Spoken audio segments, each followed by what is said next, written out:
So to kick things off, what is economics? Economics has a lot of different definitions. The one that I like to use is the philosophy of money, the study of money, how it moves throughout society, how people make decisions with money. It's a balance of trade offs, scarcity, incentives, things like that. So I don't think you can necessarily have one tight definition for economics, but it really is kind of human decision making with regards to money. Hmm. I like that definition. Who are the main players in the economy? There are a lot of different main players in the economy. You have businesses, you have consumers, you have the government, and all of those different actors make different decisions that ultimately end up influencing GDP, which is the main way that we measure the economy. How well do you think people generally understand economics? How well do I think they understand it? Yeah.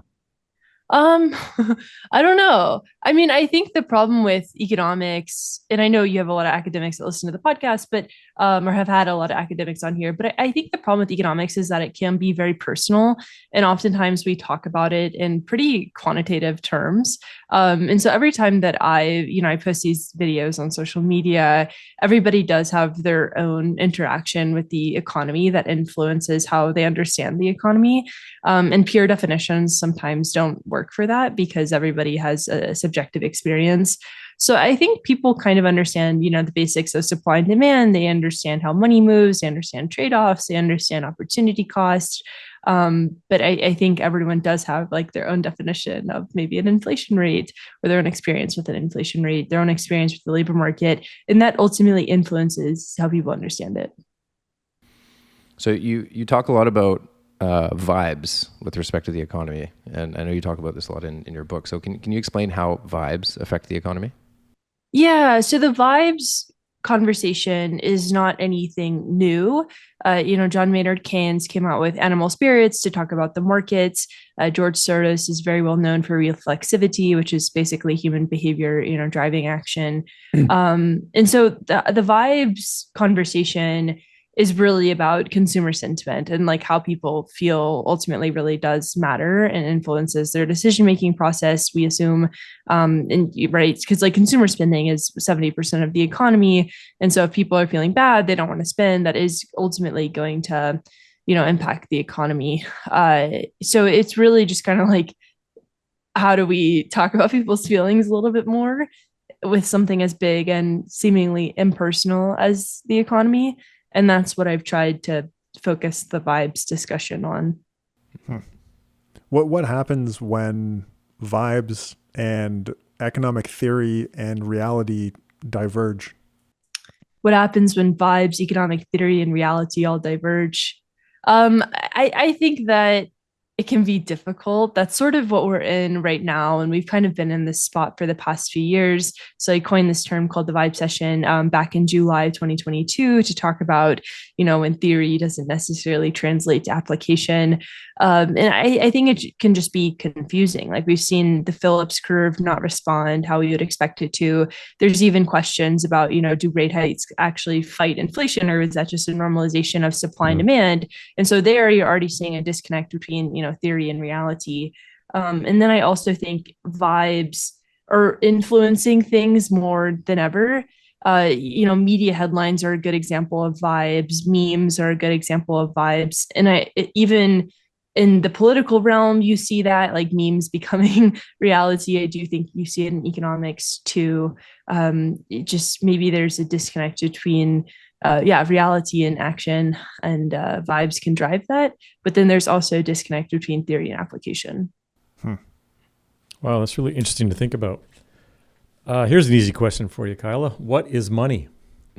What is money? Money it's a couple of different things. It's a unit of exchange, or it's a medium of exchange, a unit of account, and a store of value. That's like the more technical three components of it. And so yeah, money is basically something that you can go to the grocery store and you'll be like, okay, I know that this can buy, like this $1 can buy a banana, and I have a bunch of dollars and that can buy a truck. And then like it should carry its value over from day to day, and then it should just be a store of value over time as well. And how does money affect the economy? I mean, So I'm sure the academics probably have a better answer for that. But I mean, the way that I see money impacting the economy is that it influences how people feel about the economy and influences what they're able to do. So if people don't feel like they have enough money, or if they feel like wages, haven't kept up with the inflation rate, that's going to impact their spending decisions, which ultimately impacts economic growth. There's all sorts of issues around the distribution of money, like economic inequality, and that can exacerbate issues. Money is sort of the facilitator of the economy. In the book, I talk about the economic kingdom and how, money is sort of the undercurrent between all the different castles. And so I think money is definitely extremely important. It's distributed in a way that is interesting. And it's, there's all these studies talking about how people happiness stops once you reach like $75,000 a year in income. And there was a study that came out that rebutted that and was like, well, no, like people making $500,000 a year are happier than those making 75, and those who are billionaires are probably happier than those making 500,000. So money is just like all of these different things to the economy, but then it also does, it is an indicator of happiness too, at the end of the day, I think. Do you think GDP is a good measure of the health of an economy? A lot of people would push back on that and say no. I think GDP is kind of a tough metric because it does measure consumer spending. It does measure, business investment, government spending, exports and imports, which are all very important components of the economy. But I think a lot of people would say that GDP doesn't capture the happiness. So I think Beirut maybe has global domestic happiness. A nation somewhere has a measure of global domestic happiness. But I think that's really subjective and difficult to capture. But I would say, GDP doesn't do a good job at capturing any economic inequality.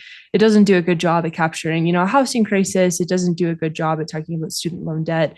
So I think there's sort of these policy issues that are missed in GDP. I think it's a good indicator, but with all indicators, you have to look at a tapestry versus just one number. With so much talk about inflation these days, how do you think inflation expectations affect vibes in the economy? So there's a lot of different ideas around that too. Jeremy Rudd published this paper, I think a few years ago. He was a member of the Fed, or a member of one of the banks of the Fed. And it was basically, like inflation expectations don't really matter in terms of economic direction. Like there's something we should pay attention to, but we shouldn't be like, oh my gosh, everybody thinks inflation is going to go up and we should base monetary policy off that. He was like, it's just something that happens. But I think, for the Federal Reserve right now, they're looking at inflation expectations and getting a pretty good sense of where people expect the economy to move in the future, because expectations do ultimately matter. And I think now, because news moves so quickly, and because actions can move so quickly, because information moves so fast, I think inflation expectations are pretty important, because that does end up dictating, how people might spend, what they choose to save. So there's literature saying maybe it doesn't matter, but I think anecdotally it probably does, but that's just anecdote. Mm-hmm. And what about housing? What role does housing play in the economy? Housing is extremely important to the economy, in my opinion. I think that we have a bifurcated economy right now, which is pretty difficult to navigate. So mortgage rates are extremely high. The Federal Reserve is raising rates in order to battle inflation. They stopped doing that about a year ago. But when they raise rates, that means that mortgage rates go up as well. And that makes it very difficult to finance a home. And also homes are extremely expensive and have run up tremendously since the pandemic.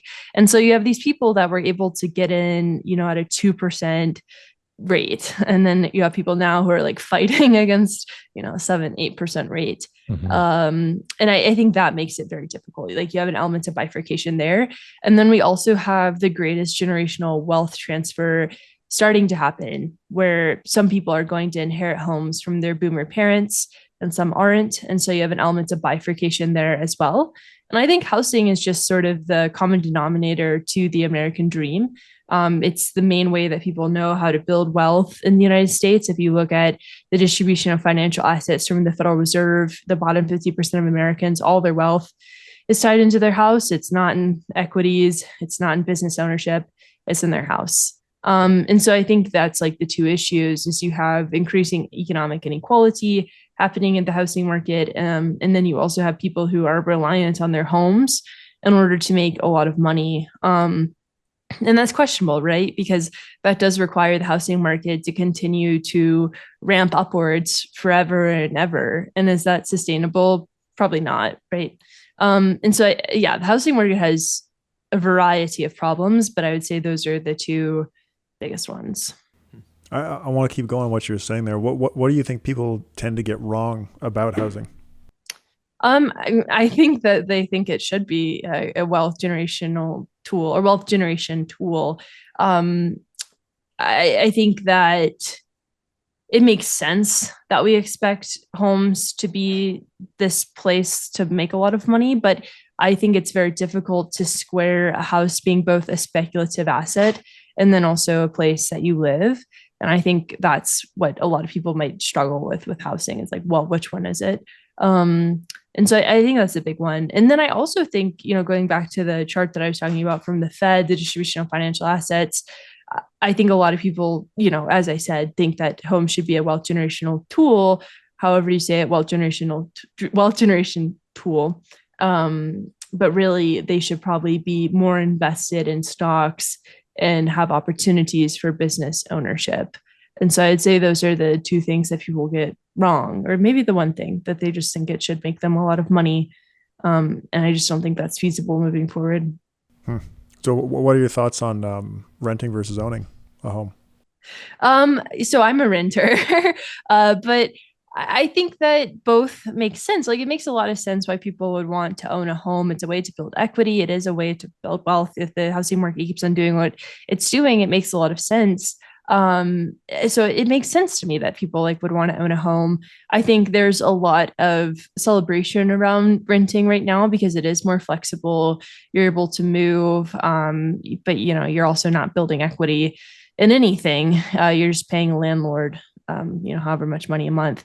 And both things have gone up tremendously in price. And it might make more sense to pay a mortgage and pay that off versus just paying to a landlord. But who knows? I mean, I also think that the concern with housing is insurance.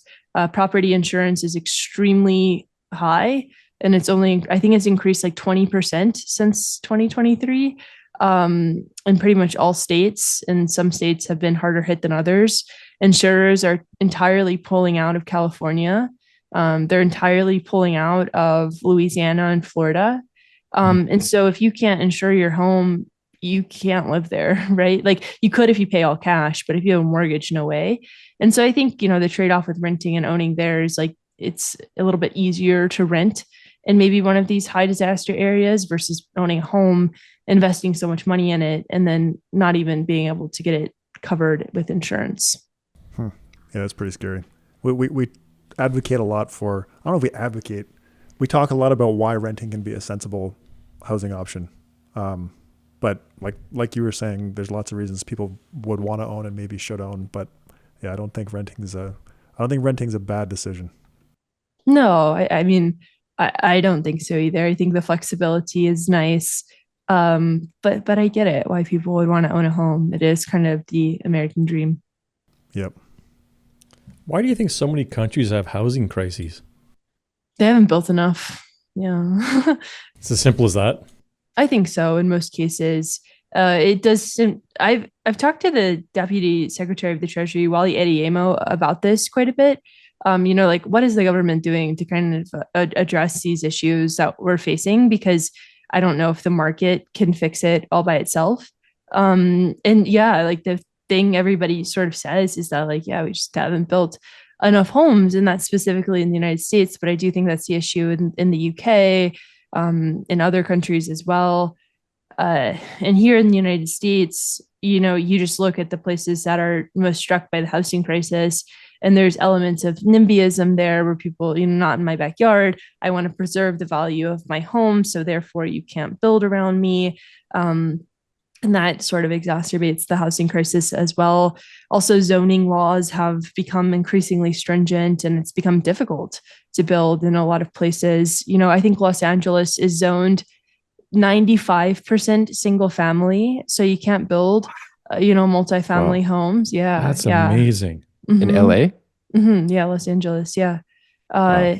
Yeah. And like a lot of cities are like that where there's zoned single family. And so if you want to build multifamily, which is important for solving the housing crisis, you can't. If you want to build the missing middle of housing, which is like duplexes, triplexes, townhomes, you can't.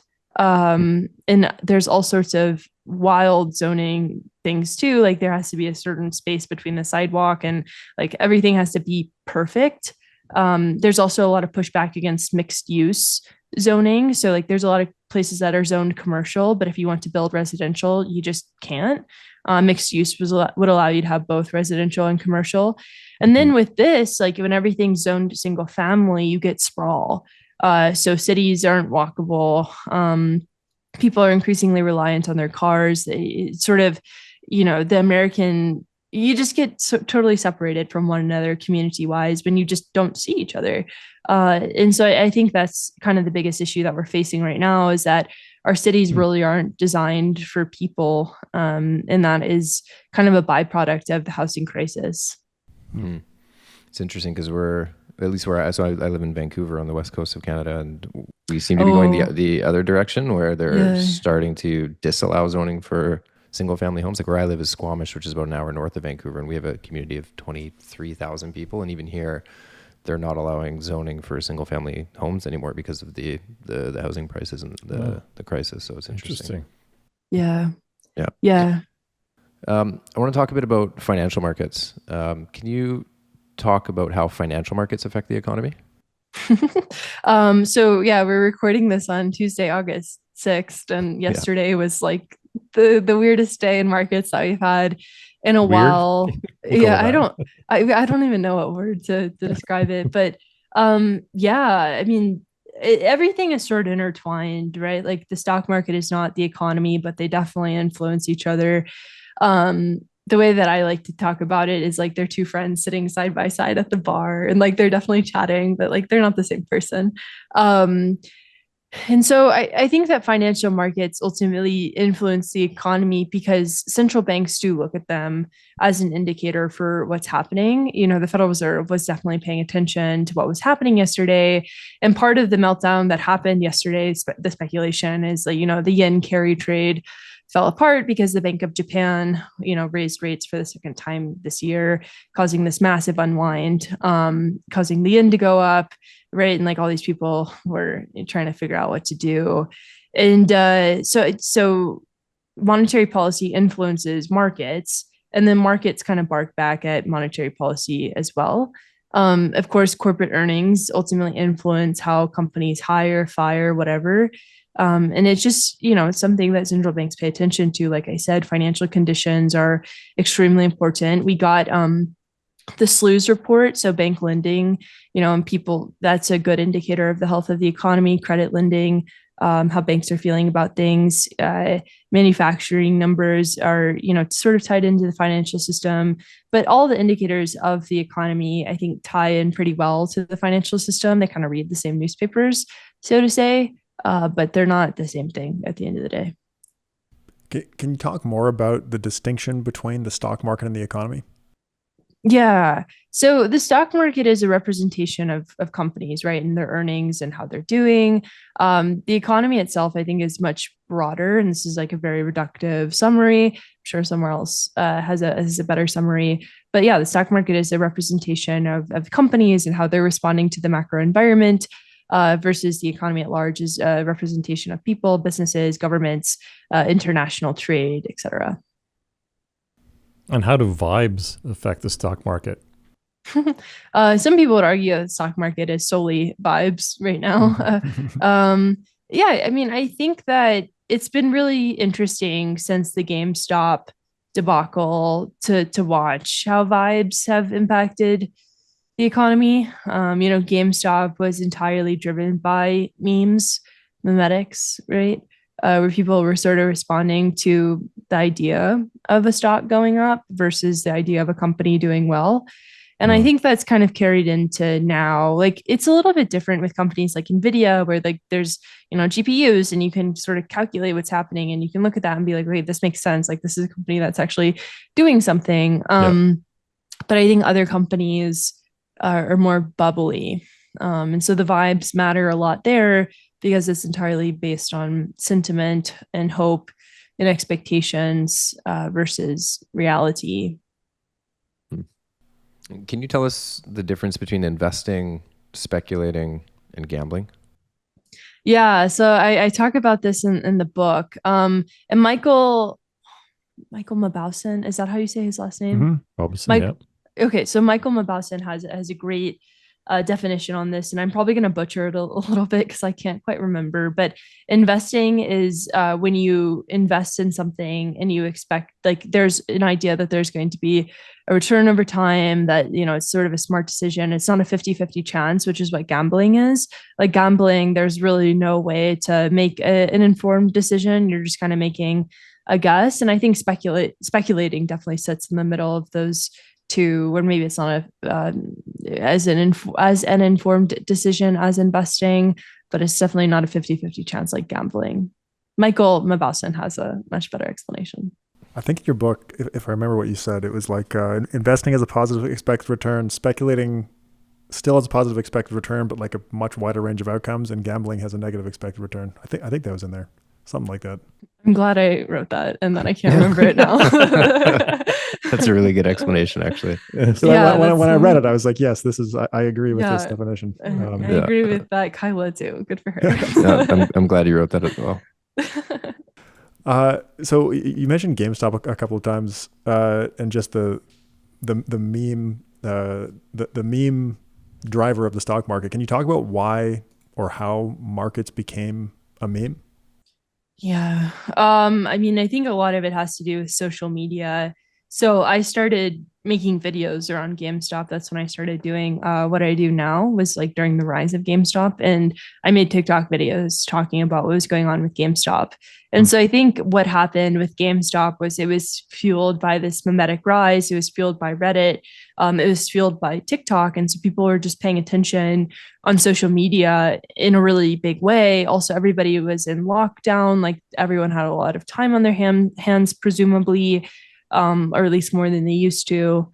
And so I think that was really just like people were paying attention, and there was so much access to information. Also, you had Robinhood, who made it probably a little too easy to trade. And so it ended up being kind of this perfect storm where you had a captive audience, you had more than enough information for that audience, and you had a very easy platform for them to execute based on the information that they were receiving. And so I think that's been a big driver. And you've seen, like, I think retail investing was like 30% of flows at one point. Like they've really become quite a big part of the market. And it is kind of driven by memes. And I think too, we had this big meltdown on Monday, August 5th, and nobody really knows why it happened. Like the yen carry trade, like US macroeconomics, geopolitics worries, other reasons as well. And so everybody's always trying to pin the tail on the donkey and like be right. And I think that can ultimately be meme driven too, because everything has a bunch of different informants and people like to have just one. But it is oftentimes just like memes. Yeah. So you started making videos on GameStop, and then that became like a full-time thing eventually? Yeah, believe it or not. So I used to work at Capital Group out in Los Angeles. I graduated into the pandemic, so in 2019. And then when I moved out to LA, like the pandemic happened right away. I was working for Capital Group. Ended up leaving Capital Group a year after that and built out an investment education program at a startup. And then when GameStop started happening, I was like, okay, I'll talk about this because I had a background in like finance and econ. And it's been a really fun ride since then. Still learning all the time about how to talk about this stuff better, but it's been really good. Cool. That is pretty cool. So why is New Era or this time is different, that kind of thinking. Why is that dangerous? Oh, I mean, I get into fights with people about this, not fights. So like I get into arguments about this sometimes, because I think everybody does want things to be different all the time. But there's this really good quote from James Baldwin, and I'm going to paraphrase it, but essentially it's like everything that's happened to you ever has happened in literature. Like you'll read a Russian lit novel and be like, oh my gosh, this character had the exact same feelings that I had. And so I think that's kind of the thing is like, you know, the world is cyclical at the end of the day. We kind of keep on making the same mistakes. We sort of trend towards the same successes. And everything is an element of progress, right? But I think thinking that this time is different can lead to complacency where people are like, oh, like it won't matter this time, like things will be different. You know, elements have changed. But at the end of the day, like we do sort of trend towards an average law of large numbers, right? Mm-hmm. Interesting. So you talk a bit in your book about cryptocurrency.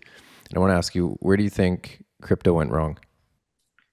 Crypto went wrong when it tried to ask the US government to backstop it. Yeah. I used to be I used to think crypto was very cool. And I worked with some crypto companies very early on, because I think the technology is really interesting, like blockchain. You know, the idea of peer-to-peer payments is very interesting. But crypto kind of lost the plot and it lost the ethos of what it was meant to be. Like you can't really call yourself a decentralized currency. It's going to make people mad, but like you can't call yourself a decentralized currency and then be like, oh, the US government should store Bitcoin in its reserves. Like that's just, those two things probably don't square very well. And so I think that that's what happened. Like that's one element of what happened to crypto.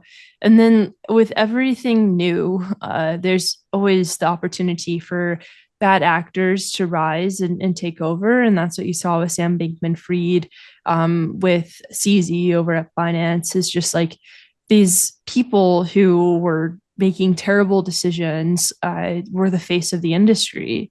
And so when you have really bad actors making really bad decisions, it's going to make your industry look really bad. And I still think there's really exciting parts of crypto. Like there's a lot of really fun people who are building in the space, and there's people who still believe in the ethos.